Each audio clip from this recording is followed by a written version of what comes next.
Hello everybody, my name is Tyler Valle, and Mark Kern has asked his Twitter followers to do the best to sum up the reason why we should not hashtag change the cover. Now, hashtag change the cover was a hashtag that was started over a controversy about the new Batgirl 41 variant cover. Now, if you want to know what that cover looks like, it looks like this. I'm going to leave this up for most of the rest of the video. Now, he's asked us to explain why we should not change the cover. So let's just avoid the obvious censorship, freedom of expression, freedom of speech situation. We can just move on to something else. The continuous attempt at removing what makes a villain, which is doing villainous acts, completely nullifies what makes them scary, what makes them a threat. You take away a character's ability to do something because it makes you uncomfortable, completely ignoring the fact that it's supposed to make you uncomfortable. You're not supposed to be comfortable around the Joker. The Joker is a bad person. The Joker is by far one of the evilest psychopaths in the history of comic books. He is one of the worst, if not the worst. Why? Because he robs. He kills. Yes, he rapes. He's not supposed to be liked. You're supposed to be able to balance his overwhelming charisma with the fact that you know that he is a monster. What he has is what Batman lacks and vice versa. Batman has no charisma. Batman is stoic. But Batman does not kill. Batman upholds justice, upholds law, upholds order to a degree. I mean, he's a vigilante, of course.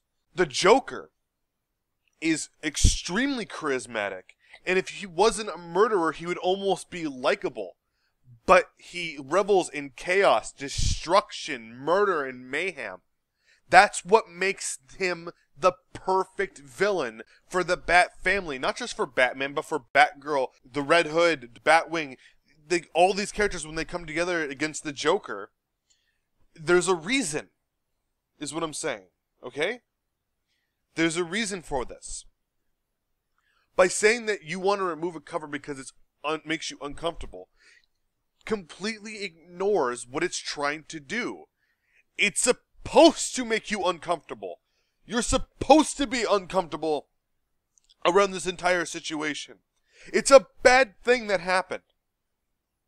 It's a bad thing. Now, second, you can go on and say, the reason why this cover is important is, one, it gets the point across.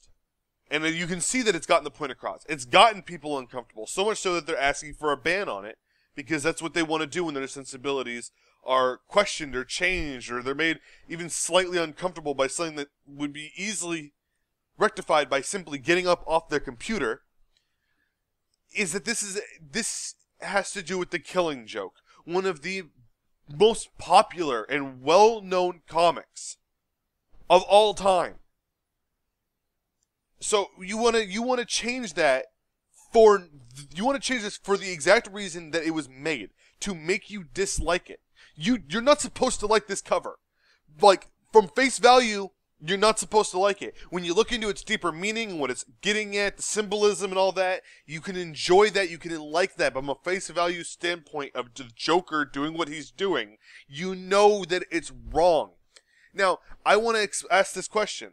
See, if this is wrong, where was the outrage when Damian Wayne was dead on the cover of a comic? Where was the outrage when you saw Bane snapping Batman's spine?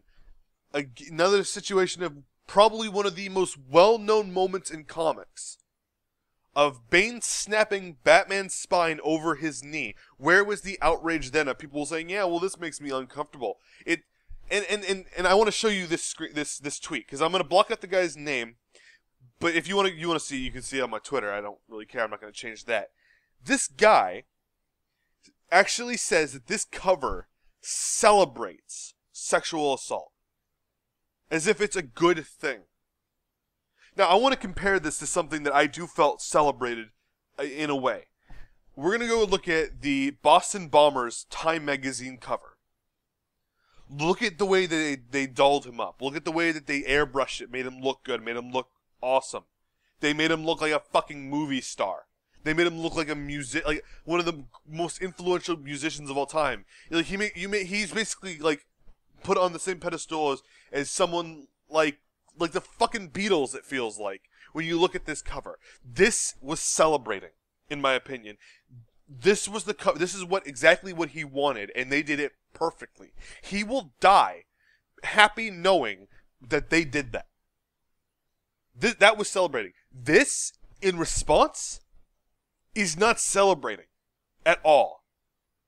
Do as many fucking backflips as you want. You know that it's not. You know that it's a bad thing. And I see people, mostly women, who I get the feeling don't read comic books that have male main characters. It's kind of how their tweets have been coming off.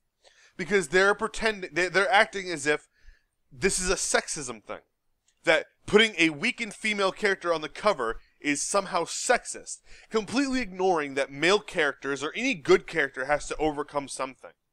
It's boring when you see a character who's practically invincible. It's boring if that character has no struggles to overcome. The most interesting moments in Batman's career were when he was overcoming tragedy, when he overcame the death of Damian Wayne, when he overcame the fact that he was paralyzed. These things were interesting and very influential to his character.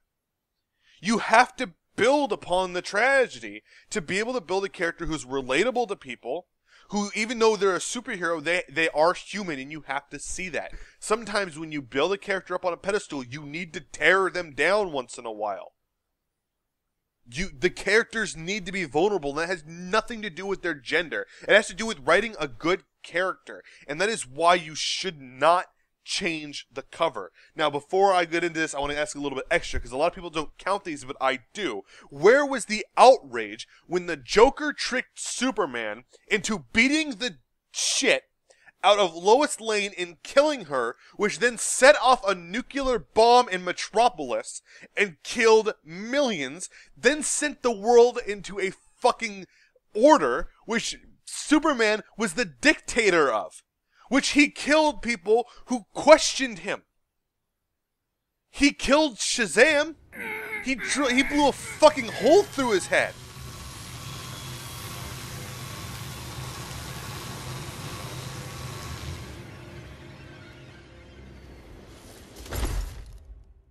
He killed others too. Where was the outrage then? Superman literally beat to death his wife, killing her and his child. This is a thing that happened. Where was the outrage? Oh, right, I forgot. Yeah, people don't give a shit unless it's thrown on the cover. As if removing the cover somehow removes what's going to happen within the pages. I think what it does is a really good job, because it's basically like a trigger warning. Guess what? When you open up Batgirl 41, fucked up shit's gonna be inside. So again, my name is Tyler Valle, and that's why you should not change the cover. I know this ran on a little long, but seriously, you had to get through it somehow.